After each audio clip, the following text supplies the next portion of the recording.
So listen, we're watching a battle in 1996 here. That's what it feels like.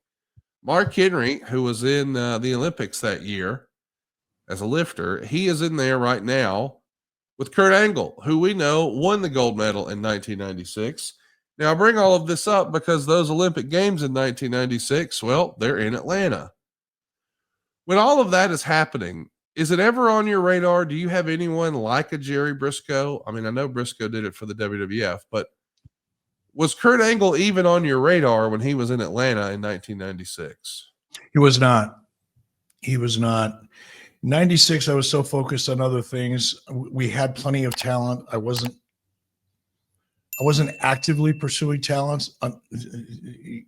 Actually, it was the obvious. It was the opposite. Talent was pursuing WCW.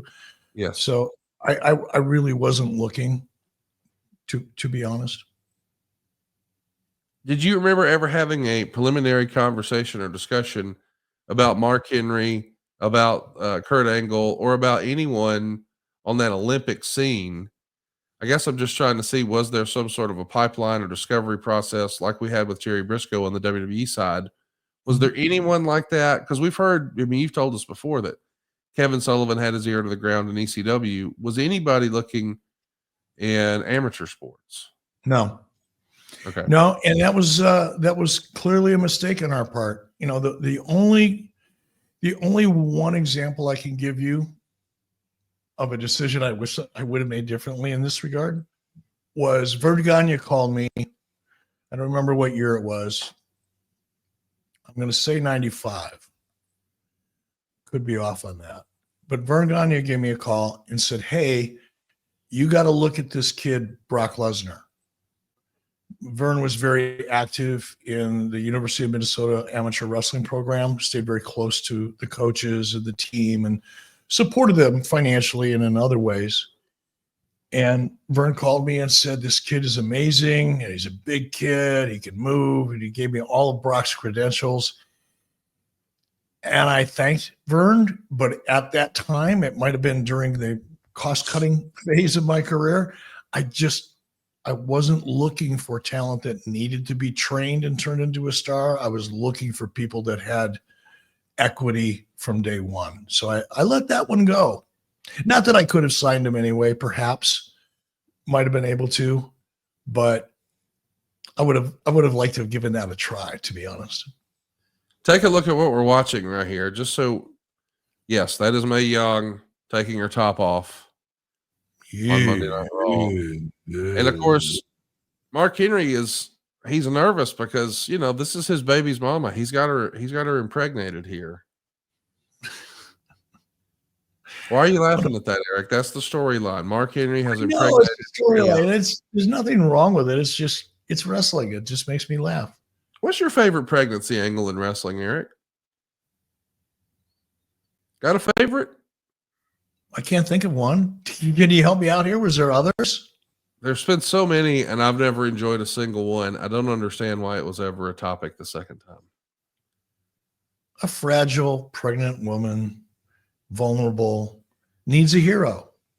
And I understand the premise of it, but yeah.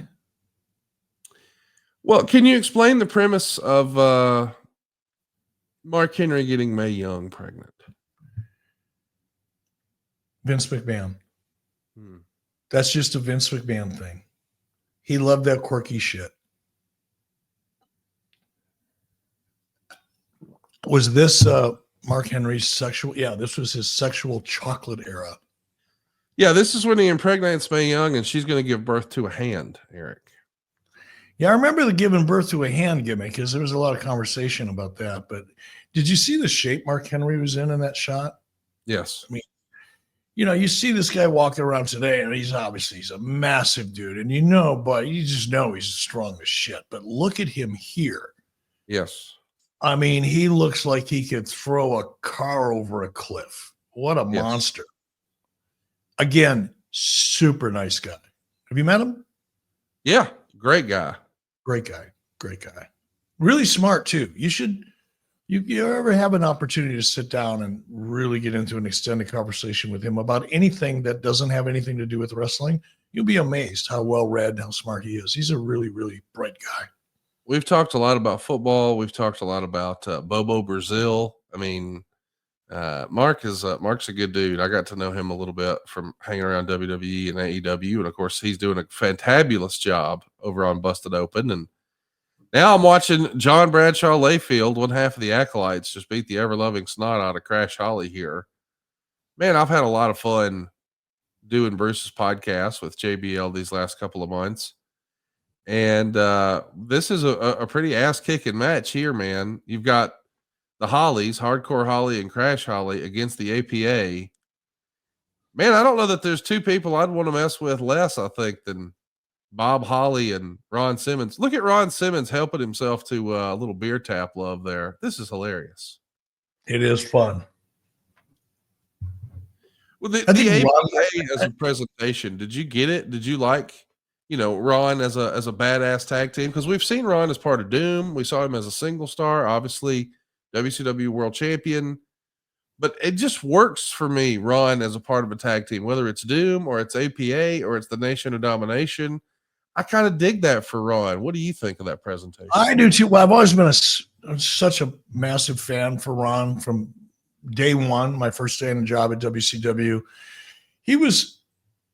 Look, when I first got to WCW, nobody knew who I was. Very few people knew who I was or where I came from or why I was there. And then once it became obvious, well, he's an announcer. He's a backup to the backup of announcers.